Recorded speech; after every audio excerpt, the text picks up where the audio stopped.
गांव की वो शांत रात जहां आंगन में खाट पर दादाजी बैठे हैं। उनके तीनों पोते पोतियां भी वहां थे। लालटेन की हल्की रोशनी में बच्चे टकटकी लगाकर दादाजी की तरफ देख रहे हैं, क्योंकि आज दादाजी सुनाने वाले हैं अपने जमाने की एक डरावनी कहानी।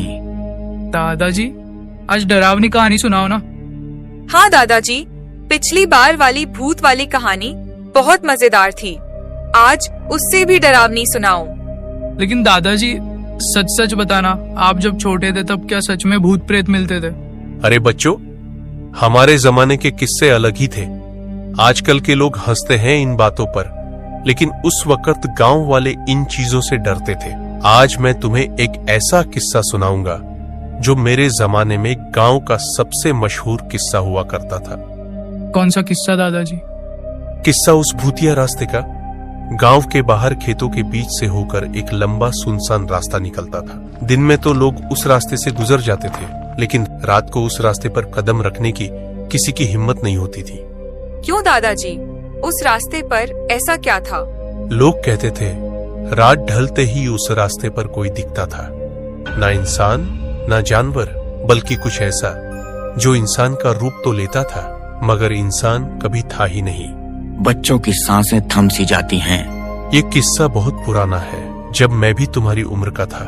उस वक्त गांव में हर किसी की जुबान पर इस रास्ते की चर्चा रहती थी। लोग कहते थे जो भी उस रास्ते पर रात में गया वो कभी वैसा लौट कर नहीं आया।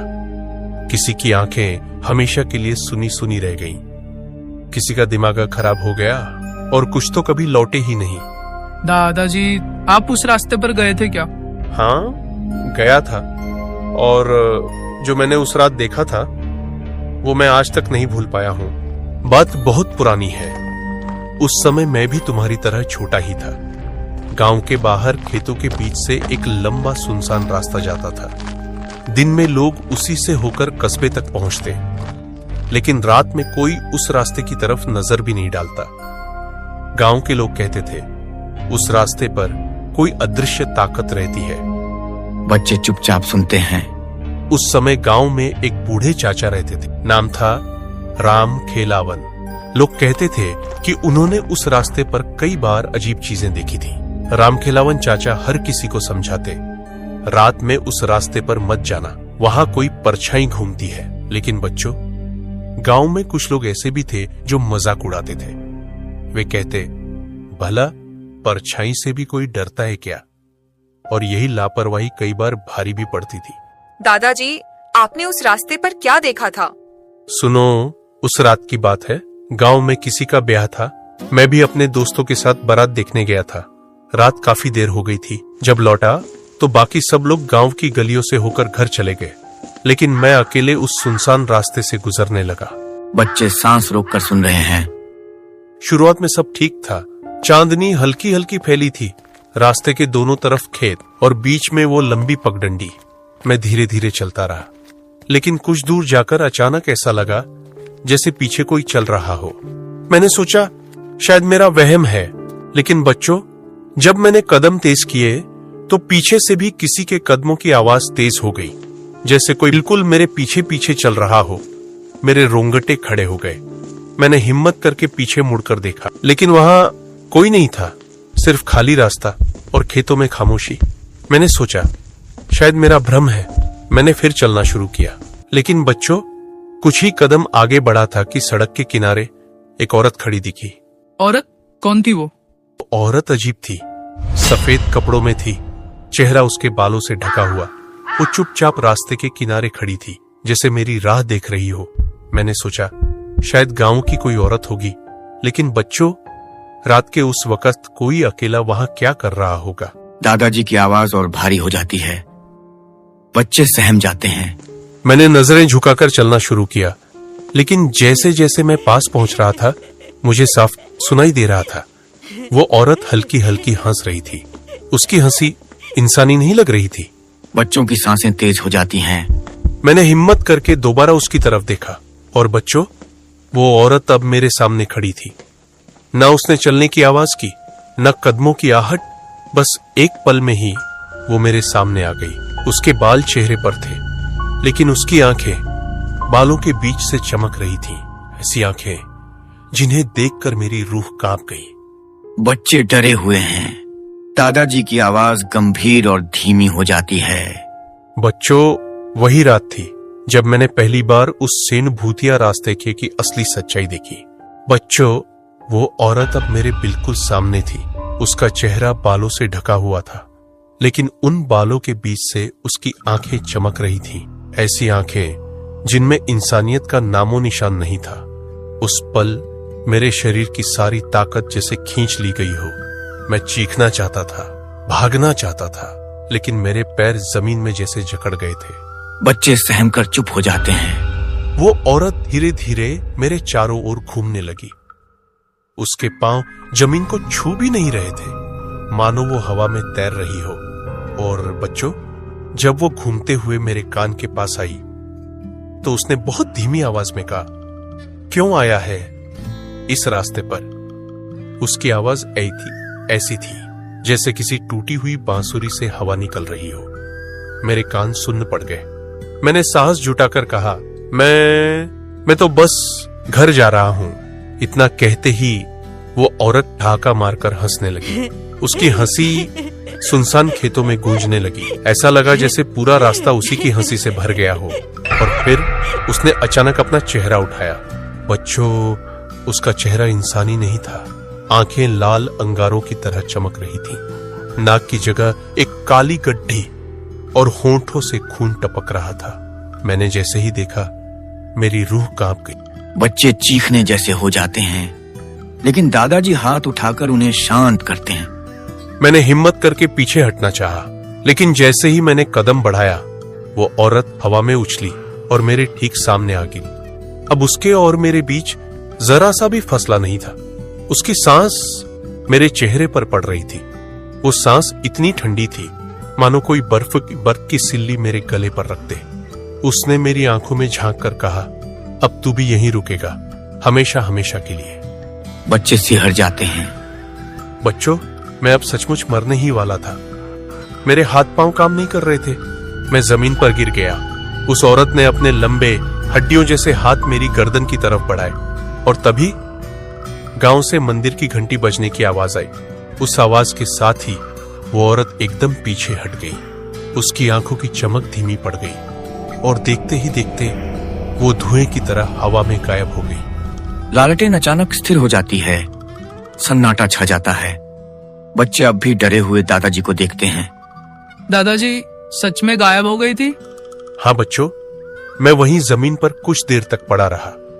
जब होश आया तो मैं घबराकर भागते हुए गांव पहुंचा। उस दिन के बाद से मैंने कसम खा ली थी कि कभी उस रास्ते से रात में नहीं जाऊंगा। गांव के बड़े बूढ़े कहते थे, वो औरत कोई आम औरत नहीं, बल्कि उस रास्ते की रूह थी, जिसे जो अकेला दिखे उसकी जान लेने निकल पड़ती थी। और बच्चों, ये किस्सा सिर्फ मेरा नहीं है।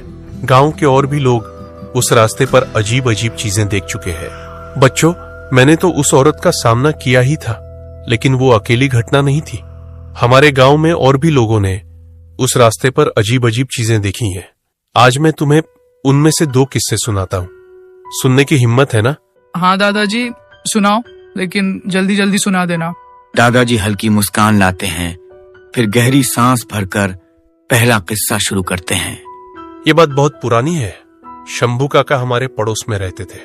बहुत मजबूत आदमी थे, न किसी से डरते न किसी बात पर भरोसा करते। एक रात खेत से घर लौटते समय उन्होंने उसी सुनसान रास्ते को चुना। गांव वालों ने लाख मना किया, लेकिन वो बोले, अरे भूत प्रेत कुछ नहीं होता, सब दिमाग के खेल है। वो चल रहे थे। अचानक उन्हें लगा जैसे उनके पीछे कोई चल रहा हो।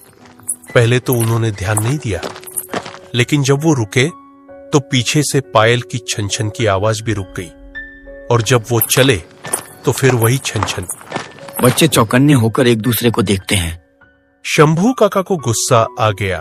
उन्होंने पीछे देखा, लेकिन वहां कोई नहीं था। फिर जैसे ही आगे बढ़े, अचानक एक हवा का झोंका आया। अंधेरे में उन्हें साफ साफ दिखा एक लंबा साया पेड़ से उतरकर धीरे धीरे उनकी ओर बढ़ रहा है। काका घबरा गए। उन्होंने दौड़ने की कोशिश की, लेकिन पैर भारी हो गए। वो साया उनके सामने आकर खड़ा हो गया। उसकी आंखें चमकती हुई कोयले जैसी थी। काका वहीं जमीन पर गिर पड़े। होश तब आया जब गांव वाले सुबह उन्हें उसी रास्ते पर बेहोश पाए। उस दिन से शंभू काका कभी रात में अकेले खेत नहीं गए, हमेशा किसी को साथ लेकर ही निकलते थे। दूसरी घटना और भी अजीब थी। ये किस्सा है रामकिशन चाचा का। वो एक बार रात को गांव लौट रहे थे। रास्ते में एक बड़ा नीम का पेड़ आता है। कहते हैं उस पेड़ पर कोई रूह रहती है। रामकिशन चाचा जब उस पेड़ के पास पहुंचे तो देखा एक औरत पेड़ की सबसे ऊंची डाल पर बैठी है। उसके बाल नीचे लटक रहे थे, इतने लंबे कि जमीन को छू रहे थे। चाचा को पहले लगा शायद कोई औरत छुपी बैठी है। उन्होंने आवाज लगाई कौन है वहां, लेकिन बच्चों वो औरत अचानक उल्टी लटक गई। उसका सिर नीचे और पैर ऊपर, और उसने ऐसी आवाज निकाली जैसे कोई बिल्ली रो रही हो। रामकिशन चाचा की हालत खराब हो गई। वो भागे भागे गांव पहुंचे। घर पहुंचते ही जोर की बुखार चढ़ गया। 3 दिन तक बिस्तर पर पड़े रहे। बाद में जब होश आया तो उन्होंने साफ कहा वो इंसान नहीं थी, वो नीम के पेड़ वाली चुड़ैल थी। बिल्ली जैसी चीखा सुनाई देती है। बच्चे डर जाते हैं। तो बच्चों, ये रास्ता और वो नीम का पेड़ आज भी गांव वाले याद करते हैं तो कांप उठते हैं। कई लोग कहते हैं वो औरत और वो साया अभी वहां भटकते हैं। रात के समय अगर कोई अकेला गुजरे तो उसे जरूर कुछ न कुछ दिखाई देता है। कभी पायल की छन छन, कभी पेड़ पर लटकती औरत, और कभी लाल आंखों वाला साया। आंगन में हवा और ठंडी हो जाती है। बच्चे सहमे सहमे दादाजी को देखते हैं।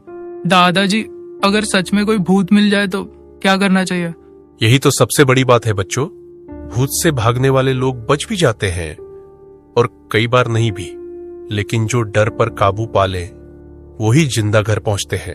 पर याद रखना, उस रास्ते से रात को कभी मत गुजरना। धीरे धीरे तीनों बच्चे उठते हैं। कदम दबाकर आंगन के कोने से निकलते हैं। देख लेना, अगर दादी को पता चला ना तो बहुत डांट पड़ेगी। अरे डरपोक मत बन, बस नीम का पेड़ देखेंगे और लौट आएंगे। वैसे भी दादाजी कहानियां बड़ा चढ़ाकर बताते हैं, असली में कुछ नहीं होगा। तीनों बच्चे कच्ची पगडंडी से धीरे धीरे चलते हैं। रात का सन्नाटा गहराता है। आसमान में बादल घिराते हैं और चांद धुंधला हो जाता है। दूर दूर तक कोई इंसान नहीं, सिर्फ हवा की सरसराहट और कभी कभी उल्लू की आवाज। काफी देर चलते हुए तीनों बच्चे आखिरकार उस नीम के बड़े पेड़ तक पहुंचते हैं। मुझे तो अच्छा नहीं लग रहा, चलो वापस चलते हैं। अरे नहीं, पहले देख तो ले। दादाजी ने कहा था ना, उसी पेड़ पे वो औरत दिखती है। इतना कहते ही धीमी धीमी पायल की छन छन सुनाई देने लगती है। सुनाई दिया? ये वही आवाज है जो दादाजी ने बताई थी। तीनों बच्चे घबराकर इधर उधर देखते हैं। पायल की आवाज तेज होती जाती है, जैसे कोई उनके चारों तरफ घूम रहा हो। अचानक पेड़ की सबसे ऊंची डाल पर कुछ हिलता हुआ दिखाई देता है। बिजली चमकती है और उसी पल सबको एक औरत की परछाई दिखती है। वो औरत उल्टी लटक रही है। उसके लंबे काले बाल हवा में झूल रहे हैं। चेहरे पर अजीब सी हंसी है और उसकी लाल चमकती आंखें बच्चों की तरफ देख रही हैं। वो वही है, चुड़ैल। उस औरत की आवाज निकलती है, एकदम बिल्ली जैसी, लेकिन और भी खौफनाक। क्यों आए हो यहाँ? तीनों बच्चे डर के मारे चीख पड़ते हैं और दौड़ पड़ते हैं। पीछे से पायल की छन छन और बिल्ली जैसी चीख उनके कानों में गूंजती रहती है। रास्ता अचानक लंबा लगने लगता है, जैसे घर दूर होता जा रहा हो। काफी भागने के बाद बच्चे आखिरकार आंगन में लौट आते हैं। दादी जी बाहर आ जाती हैं और घबराकर पूछती हैं, अरे कहाँ थे तुम लोग? चेहरों का रंग क्यों उड़ गया? अंदर से दादाजी भी बाहर आते हैं। उनके चेहरे पर हैरानी और गुस्सा दोनों झलकते हैं। मैंने मना किया था, उस रास्ते पर मत जाना। अब देखा ना वहां कैसी ताकतें भटकती हैं। बच्चे सिसकते हुए दादाजी को सब बताते हैं। दादाजी चुप हो जाते हैं और गहरी सांस भरते हैं। अब तुम समझ गए ना, क्यों ये कहानियां सिर्फ डराने के लिए नहीं होती।